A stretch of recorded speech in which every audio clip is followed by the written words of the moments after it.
Hello friends, तो फिर से आपके एक नए वीडियो में आपका स्वागत है। और आज हम लोग इस वीडियो में करेंगे प्रतिस्थापन विधि को अच्छे से समझेंगे।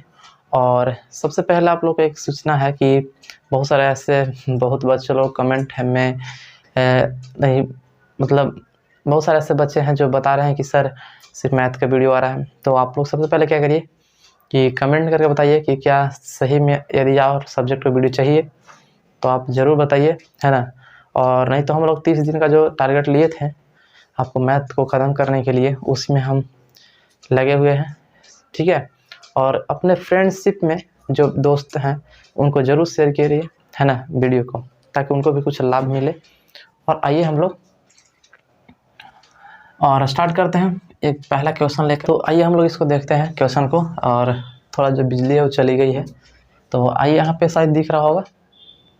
अब देखिए यहाँ पे जब हम सॉल्यूशन करेंगे इसका एक शॉर्ट तरीका ही बता दे रहे हैं, ठीक है। देखिए ये जो x प्लस वाई है ना, कितना है 14 है, ठीक है। और x माइनस क्या है y इक्वल टू कितना है 4। तो आपको हम शॉर्ट तरीका बता रहे हैं। जब इस तरह के इतने इजी तरीके से दे और यदि आपको बोले ना कोई कि आप प्रतिस्थापन से बनाइए, तो एक बहुत शॉर्ट तरीका है। कोई विधि पूछे थे ना तो फिर तो दिक्कत हो जाएगा। विधि पूछ रहा है, जैसे प्रजनन पूछेगा, प्रतिस्थापन पूछेगा, तो ये मैं आपको बनाना पड़ेगा उसी तरह से। लेकिन आपको हम जल्दी से अगर ऑब्जेक्टिव में देता है ना तो बनाने का तरीका सिखा रहे हैं, ध्यान दीजिएगा, ठीक है। अब देखिए आप देख रहे हैं कि एगो x प्लस वाई है, तो यहाँ a माइनस बी यानी a plus b into a minus b है, ठीक है। तो अब घबराइए नहीं।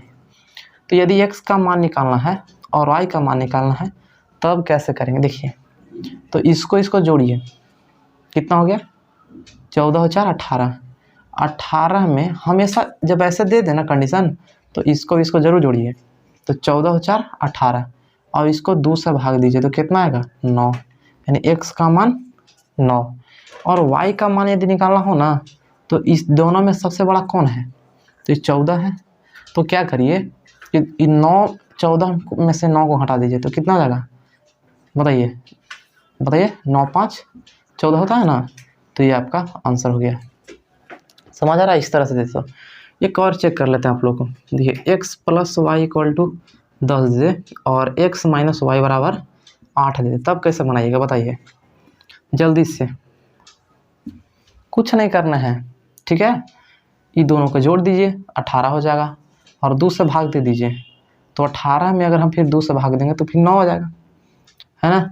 चलिए अब बोलेगा सर वही वाला क्वेश्चन को ले लिए, वहाँ 14 था, यहाँ पे कोई बात नहीं है। आप यहाँ पे 22 ले लीजिए और आप यहाँ पे क्या करिए, मान लेते हैं कि आप यहाँ पे 18 ले लीजिए, कोई दिक्कत नहीं। बात समझ में आ रहा है। कोई भी क्वेश्चन है इसी तरह से होना चाहिए, एगो प्लस होना चाहिए, x प्लस वाई होना चाहिए, एगो होना चाहिए x माइनस वाई। तो इसको दोनों को जोड़िए। तो 8 2 10 की 0, 2 1 3 3 1 4 हुआ। 8 2 10 की 0, 3 1 कैरी 4 और 2 से भाग दीजिए तो कितना हो जाएगा 20, यानी x का मान 20। और ये जो मान आया ना कितना है, अब ये 22 में से इस 20 को हटा दीजिए, कितना है 2। और गारंटी आपका ये मान जो आएगा बनाने पर यही मान सटीक आएगा, ठीक है। तो आइए हम प्रतिस्थापन विधि को सीखते हैं। x plus y equal to 14 और x minus y equal to 4, समीकरण पहला और समीकरण दूसरा। बहुत आराम से सीखिएगा प्रतिस्थापन विधि को, शायद क्वेश्चन दे दे तो आपको, यदि आप सीखे रहेंगे तो आपको अच्छे से बन जाएगा ना। देखिए सबसे पहले कार्य करना है, सबसे पहले इसको क्या करना है कि कोई समीकरण एक लेना है। जो सबसे सिंपल इक्वेशन होगा, समीकरण जो होगा उसको आराम से आप ले लीजिए। तो हमको मन कर रहा है कि वो पहला ले लें, आपको मन कर रहा है सर दूसरा ले लीजिए, कोई बात नहीं, जो लेना वो लीजिए। अब चलिए हम ले मानते हैं समीकरण फर्स्ट से, ठीक है। चलिए फर्स्ट से कर दिए। अब हम लिखेंगे x plus y equal to 14, ठीक है। यह है समीकरण फर्स्ट। अब आइए अब हम x को इधर रखेंगे। देखिए x को हम इधर रखते हैं और y को उस तरफ भेजते हैं। तो ये 14 माइनस क्या हो जाएगा इधर जाके y होगा ना। इस समीकरण कितना बन गया 3 बन गया, समीकरण 3 बन गया। समझ आ रहा है ना। अब आइए, अब जो x बराबर आप यानी कि समीकरण 3 के मान, आप याद रखिए कि जो समीकरण पहला बार लेके आप ऐसे मान निकाल रहे हैं उसी का मान आप उसी समीकरण नहीं रखिएगा। जैसे हम पहला के लेके हम तीसरा निकाले ना, तो तीसरा के मान ना, तीसरा का मान फिर पहला में ना रख दीजिए, गलती से आपको दूसरा में रखना है। तो लिखेंगे कि समीकरण तीसरा का मान समीकरण पहला दूसरा में रखने पर, ठीक है। तो दूसरा क्या है, तो x minus y equal to क्या है 4। अब आइए, तो x का मान जहाँ पे x है ना वहीं पे रखना है, तो हमको लिखना है 14 यानी 14 माइनस वाई। तो 14 माइनस वाई ऐसे लिख देंगे, और यहाँ पे माइनस है ना तो माइनस, और ये y ऑलरेडी पहले से है तो छोड़ देंगे। अब यहाँ पे 4 हो जाएगा। समझ आ रहा है ना, यहाँ पे किसी को दिक्कत नहीं है? नहीं है। चलिए आगे आते हैं। अब देखिए, अब क्या करने हैं, अब बताइए कि क्या 14 माइनस इसको y हम ऐसे करेंगे 14 माइनस वाई और माइनस वाई इक्वल टू 4 होगा ना। अब देखिए, तो माइनस एक्स और माइनस वाई और माइनस वाई कितना हो गया, तो माइनस 2y। अभी 4 है, एने जाएगा, एने से ओने जाएगा, तो माइनस 14 हो जाएगा, होगा ना, गारंटी हो जाएगा। ठीक है, अब जरूर ध्यान दीजिए यहाँ पे।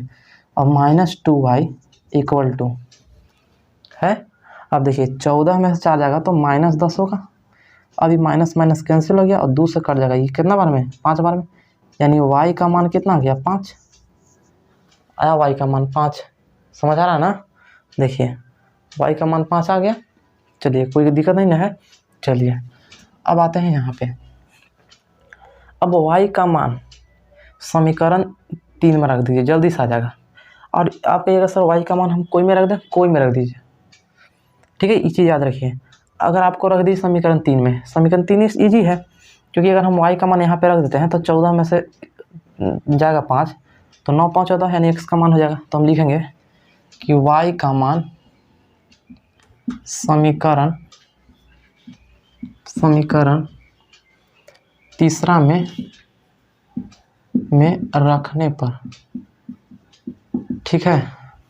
तो समीकरण तीसरा क्या है, x बराबर, यहाँ पे देख लीजिए 14 माइनस वाई, तो x बराबर 14 माइनस वाई का मान कितना है 5, तो यहाँ 5 कर दीजिए।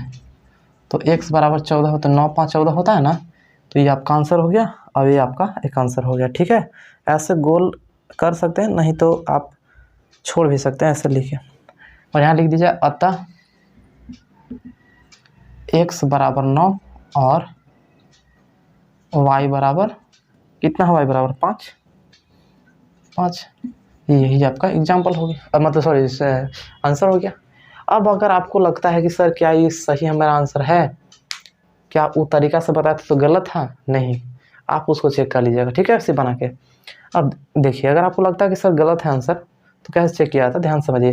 x का मान यहाँ रखिए तो 9 हुआ, और y का मान कितना है 5 रखिए, तो ये देखिए इसके बराबर आ रहा है 14 के बराबर, तो 9 5 14 बराबर आ रहा है, यानी आंसर सही है। चलिए तो फिर से हम लोग सेकेंड क्वेश्चन को देख लेते हैं, और बहुत आराम से देखिए। एक क्वेश्चन नहीं समझ में, 2 क्वेश्चन देखिए, 2 क्वेश्चन समझ में, एक क्वेश्चन खुद से प्रैक्टिस करिए, देखिए वीडियो को बनाइए खुद से, है ना। चलिए तब तक हम इसको इरेज करते हैं। चलिए तो आते हैं, एक सेकंड क्वेश्चन हम लोग ले लिए, है ना, यहाँ पे देख लीजिए। और हम लोग यहाँ से ये भी जो है ना, ये क्वेश्चन बहुत ईजी है। हम लोग क्या करते हैं कि उसको टफ बनाते हैं, उसको देख कर और तेरी इतना बड़ा है, कुछ नहीं। देखिए यहाँ से भी 3 कॉमन कर लेते हैं तो ये इक्वेशन बहुत ईजी हो जाता है। जैसे देखिए, अगर आपको करना है तो 3 कॉमन कर लेंगे तो यहाँ 3x बच जाएगा, और यहाँ पे y हो जाएगा, और यहाँ पे 9 है तो ये कट जाएगा ना इधर, तो 3 हो जाएगा, यानी कि 3x minus y equal to 3। अब बताइए क्या इस तरह का समीकरण है, तो ईजी हुआ कि नहीं हुआ। अगर इसको बनाना होता तो क्या ईजी हुआ कि नहीं हुआ। लेकिन आप लोग क्या करते, सोचते हो तेरी इतना बड़ा है, तो सिर्फ कॉमन लेना सीखिए। बहुत बड़े बड़े क्वेश्चन को बहुत शॉर्ट में क्या सकता है ना। चलिए, तो इस तरह से हो गया। लेकिन अगर आपको प्रतिस्थापन से बनाना है पूरा डिटेल करके, आपको लगता है कि हाँ सर हमको कॉमन नहीं आ रहा है, कोई दिक्कत नहीं, जो तरीका आप सीखे वो बनाइए। जैसे देखिए 3x minus y equal to 3, फिर हम यहाँ पे ले लेंगे 9x minus 3y equal to 9, है ना। आप आंसर उससे भी बनाते तो वही आता जो इससे आता है, ठीक है। कभी मत सोचिएगा सर उससे लगाएगा। तो इस समीकरण पहला हो गया, अब इस समीकरण दूसरा हो गया, ठीक है। चलिए, तो हम ले लेते हैं समीकरण फर्स्ट से, यानी पहला से, ठीक है। आप देख रहे हैं कि हम आपको बार बार बोल रहे हैं कि जो समीकरण में कैलकुलेशन बहुत कम है उसी समीकरण को ज़्यादातर लीजिए, है ना। जैसे देख लीजिए इसमें बहुत कम है, ये पहला समीकरण में ये जैसे 3x है माइनस वाई इक्वल टू कितना है 3। अब हमको मान लेते हैं कि y के मान निकालने हैं। आप ये मत सोचिए सर x से क्या मान निकलता है, क्या नहीं, y का भी मान निकलता है। तो x का जो मान होता है ना प्लस में रहता है, इसलिए लोगों को ईजी लगता है। अब देखिए, तो 3x इधर रख लेते हैं, इधर 3 और उधर जाएगा तो क्या हो जाएगा प्लस में y। अब x का मान निकालने हैं तो 3 प्लस y, अभी गुना में है तो बराबर की साइड आएगा तो क्या हो जाएगा बट्टा में, यानी कि 3 हो जाएगा। तो ई हो गया समीकरण नंबर 3। समझ में आ रहा है ये। अब हम लिखेंगे यहाँ पे कि समीकरण देखिए तीसरा का मान समीकरण दूसरा में रखने पर, यानी कि समीकरण तीसरा का मान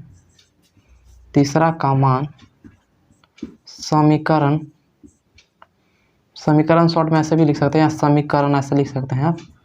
समीकरण तीसरा का मान समीकरण दूसरा में रखने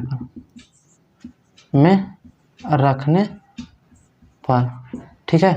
अब ध्यान दीजिएगा यहाँ पे, हम फिर से आपको बता दे रहे हैं एक बार कि यदि आप पहला समीकरण को लेकर ऐसे बना रहे हैं तो आपको याद रहे कि जिस समीकरण से हम इस तरह से बना रहे हैं उस समीकरण में कभी नहीं रखना है, नहीं तो फिर वही समीकरण बन के आ जाएगा। आप देख लीजिए ट्राई करके, है ना। तो हम रख ले हैं किसमें, समीकरण तीसरा का मान दूसरा में रखने पर, है ना। चलिए आइए, तो दूसरा समीकरण 9x minus 3y equal to 9। अब देख लीजिए यहाँ पे ये 9x है, हमको किसका मान रखना है, तो ये x का ना मान है कितना 3 प्लस y, तो हम 9 लिख देंगे यहाँ पे और ब्रैकेट में इसको डाल देंगे 3 प्लस y और बट्टा में कितना है 3 और माइनस हो गया, अभी 3y कर लीजिए और बराबर में 9। अब देखिए, अब आप बताइए कि ई इंटू में है कि नहीं, अपने से यहाँ बताइए कि इंटू में है कि नहीं। तो इसको 3 से 3 में काटेंगे तो 3 बचेगा ना। आप देखिए 3 से 3 काटेंगे इसको तो 3 बचेगा ना। अब इन्हें क्या बचेगा 3 प्लस वाई और माइनस क्या होगा 3y बराबर 9। अब यहाँ ध्यान दीजिएगा थोड़ा सा, यहाँ पे शायद आपको दिख रहा होगा, 3 से 3 में करेंगे तो कितना होगा 9, 3 से y में करेंगे तो कितना होगा 3y। अब देखिए यहाँ पे 3y इक्वल टू 9। अब यहाँ पे ध्यान दीजिएगा, थोड़ा गड़बड़ खेल होगा यहाँ पे। देखिए ये प्लस 3y और माइनस 3y कट गया, यानी 9 बच गया, यानी 9 बराबर 9 आ गया। यानी इसका जो मान आया यहाँ पे कुछ नहीं आया, यानी कि ये 0 के बराबर आया, सब कट गया। देखिए ये कट जाएगा तो ये भी तो यानी कि 9 बराबर 9 आया, 9 बराबर 9 कट कितना हो गया, मतलब 1 ही होता है। लेकिन क्या x या y का मान निकला, नहीं निकला तो कहते घबराने की जरूरत नहीं है, आप ऐसे ही बना के छोड़ दीजिएगा, ठीक है। क्या x का मान आया तो आप बोलेगा सर x का मान तो ऐसे चेंज कर दिए, लेकिन हम लोग y का मान निकाल रहे थे, y का मान तो निकलेगा नहीं। तो जब भी कोई समीकरण आप सॉल्व कर रहे हैं और जब उसका आंसर ना आए, कोई सब कट जाए, तो उसको उतना ही तक छोड़ दीजिए, बस वही आपका सॉल्यूशन है। कोई ऐसा नहीं कि आप सर y का मान नहीं रखते क्या, कहाँ पे आपने कहा y का मान निकला ही नहीं, y कैंसिल हो गया, ठीक है। तो हम इसीलिए इस क्वेश्चन को लिए। अब हम एक और क्वेश्चन देके समझाते हैं आपको। ठीक है, शायद वीडियो लंबा हो जाएगा, कोई दिक्कत नहीं, अच्छे से रोक रोक कर देखिएगा। और आते हैं हम अगले क्वेश्चन पे।